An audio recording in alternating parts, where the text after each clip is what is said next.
Right now in society, we are in the midst of the biggest loneliness epidemic that this world has ever seen. But you see, this is not a loneliness problem. This is a problem of infrastructure, of the lack of care that people have made to fix this loneliness epidemic. You see, society prioritizes laziness and ways to make things easier for people. And this has become such an extreme to the point where people are going to ChatGPT to fix their problems. They're going to ChatGPT to have emotional support. And now I know that I'm not the only one thinking this, but that is not a long-term solution.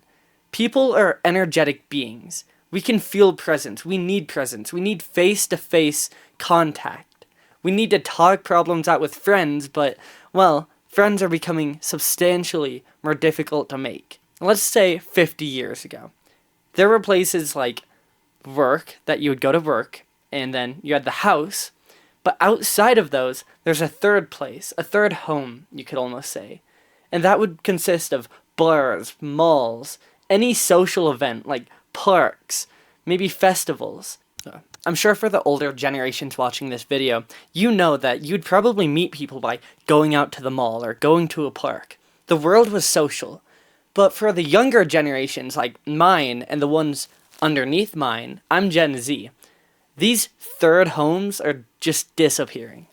Like, yes, bars exist, malls exist, but people don't just go up and say hi to each other.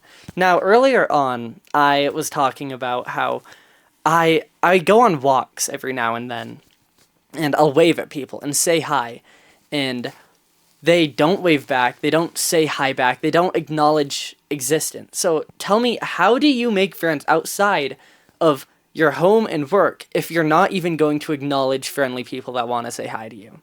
This is the problem that we have.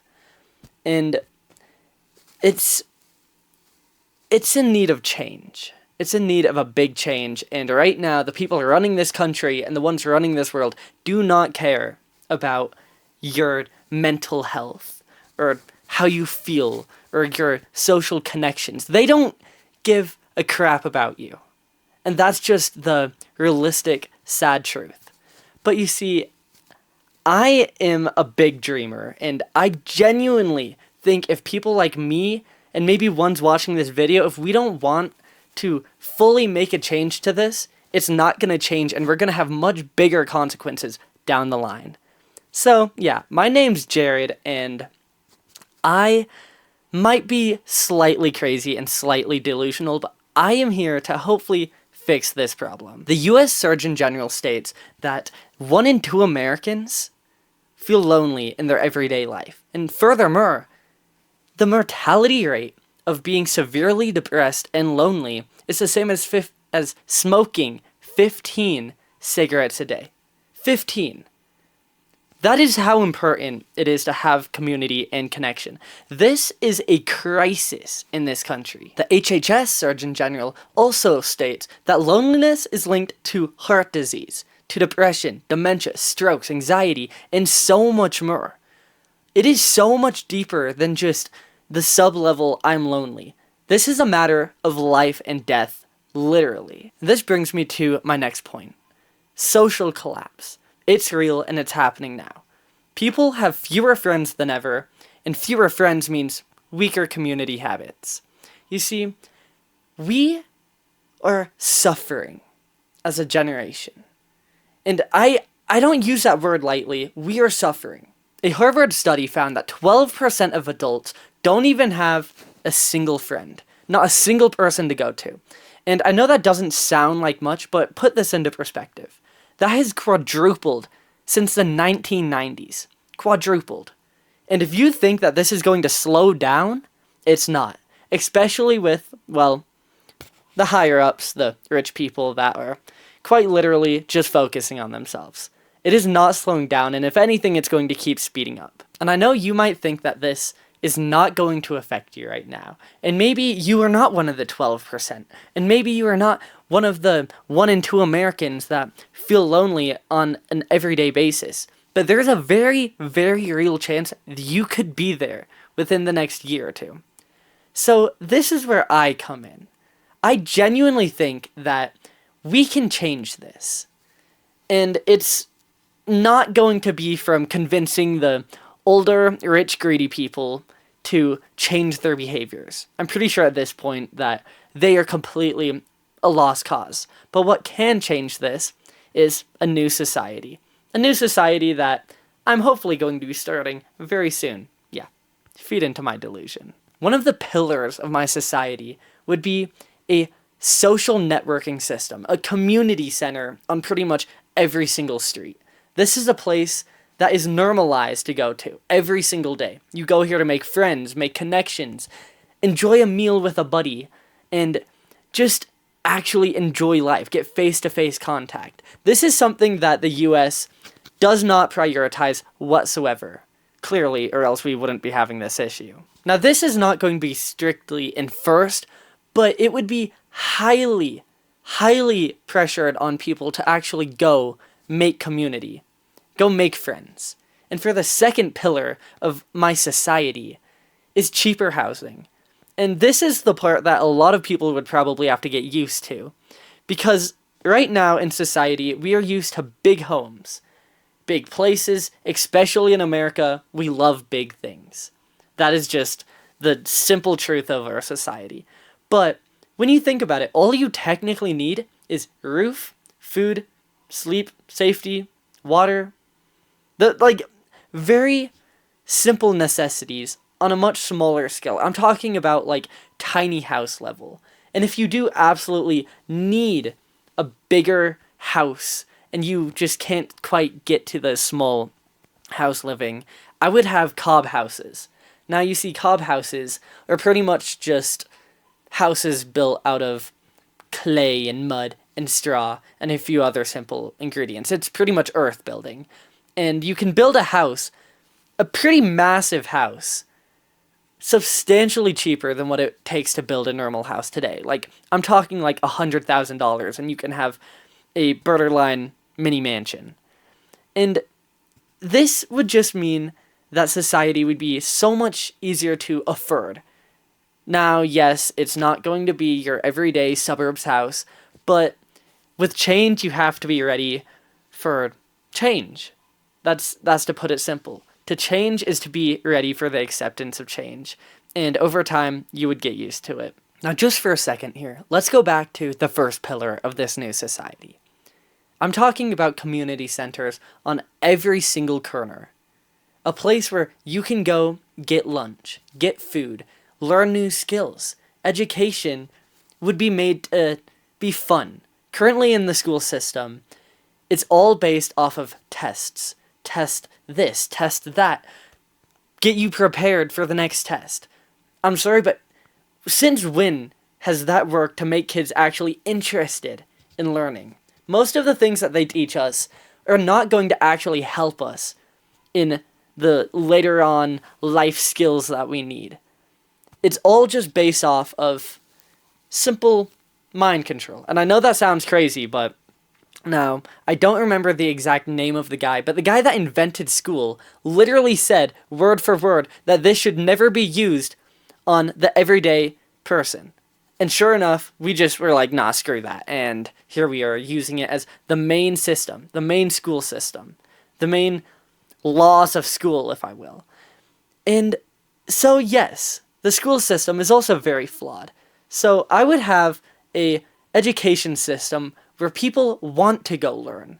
They want to go have fun. They want to go learn with their friends, be hands-on, build things, put it to the test, and actually see the cause and effect, which is one thing that school is very, very bad at. This would pretty much be the design for the third place besides home and work. The place where you go to improve your mental health and connections, because, like I said, people are very, very social. To the genetic core, we are made to be social creatures. We are made to interact with each other and see each other every single day. We are not made for the society that we are in right now. Moving on to the next part.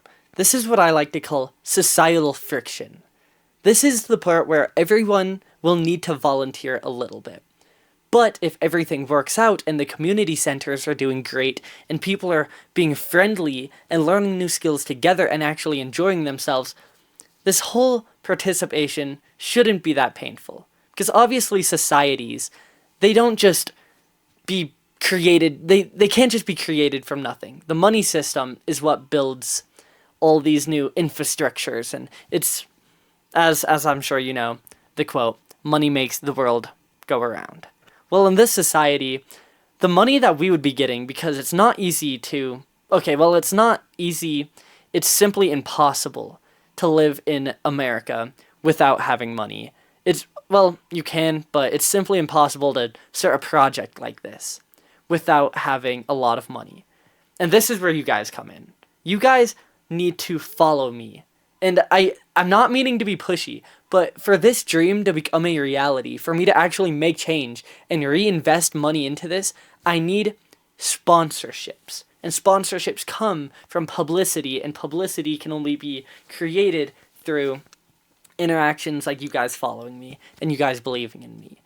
And I know that I am not fully on top of this whole idea. There's many aspects to building a society. It's not a simple script that you can just go down trying to fix a society, but I do believe that many things have many different ways to get to the final solution, if that makes sense. One thing that the current school models do not teach.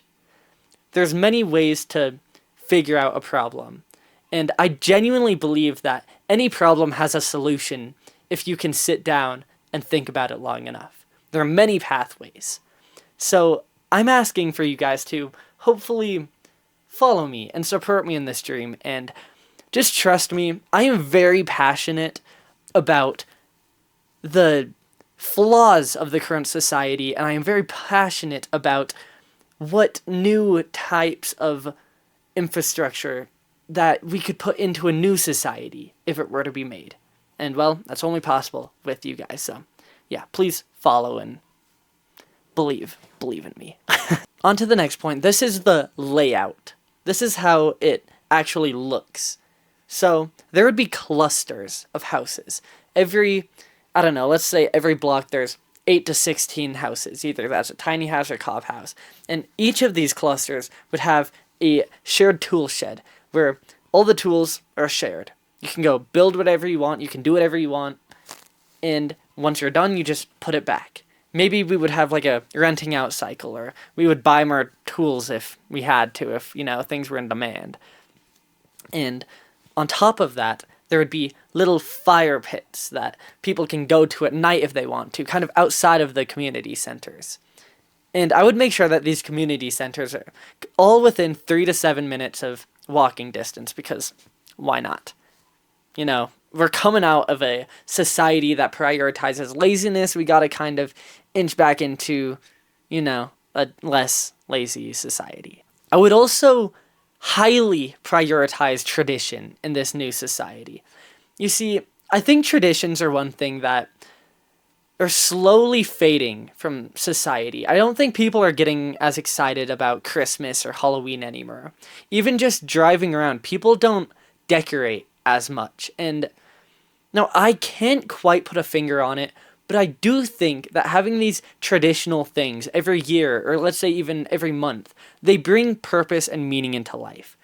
So I would have such events like community kitchen nights, where people can go learn how to bake and make for the community and serve food, and it would be a whole range of things. Maybe we'd make some new holidays, because why not? I'd make events for people to maybe, let's say, boat races. You build a cardboard boat, or swimming, or just a bunch of cool, random, fun little things. And I would highly suggest that everyone goes to these events, because this new society is solely based on building a community. On top of that, there would be no dead zones, I guess you could say.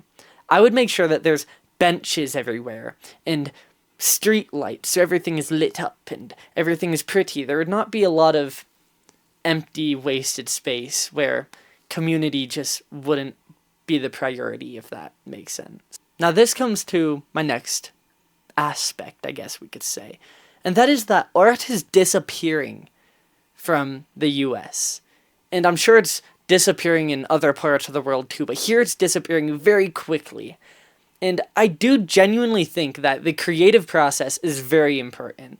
Creating things, putting forth your ability to see what you have in your mind and display it out into the world, whatever that is. Music, art, videos, anything, woodwork, literally anything.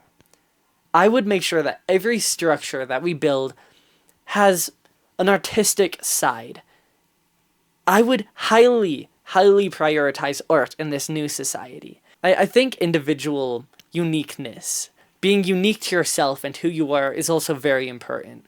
There would be no sheep in this community. I would highly reinforce the fact that people need to be creative and be themselves. Be unique. Be smart. Be everything that you could possibly want to be in this society. That's what I would be pushing for. If loneliness is the new said disease, then this community will be the cure, and you all can help me build and find this cure for society. And you do this by, well, following me. I need to get this idea out there. And on top of that, if I missed anything, which I'm sure I did, it is not easy to build a society up from the ground as one person. This is a community-based activity, and if there's anything that I missed, any fundamental ideas that need to be in a society, comment it below. Let's figure this out together. And this is not supposed to be easy, but I'm not going to sit down and say that things like this are impossible. Because saying that things are impossible are what kill dreams. And this is a dream that I want to bring forth. So if you support me, make sure you follow, share this with a friend, and just, I don't know, love your neighbor, I guess. Anyways, with that being said, this video is going to come to a close, and once we can get this channel rolling, like actually rolling, I am going to put 100% of these funds back into these ideas and creations that I want to bring forth. I'm going to put it back into building an actual good community. I'm not going to be one of these selfish people that go, oh, I'm going to buy a nice car, or I'm going to go buy a multi-million-dollar house. No, I'm going to be putting that money back into creating a society that is for the people, by the people, how it should be, and not whatever this country has become. So yeah, with that being said, I hope you can believe in me. I'm not giving up on my dreams. I don't want you guys to give up on your dreams, and I will see you on the next one.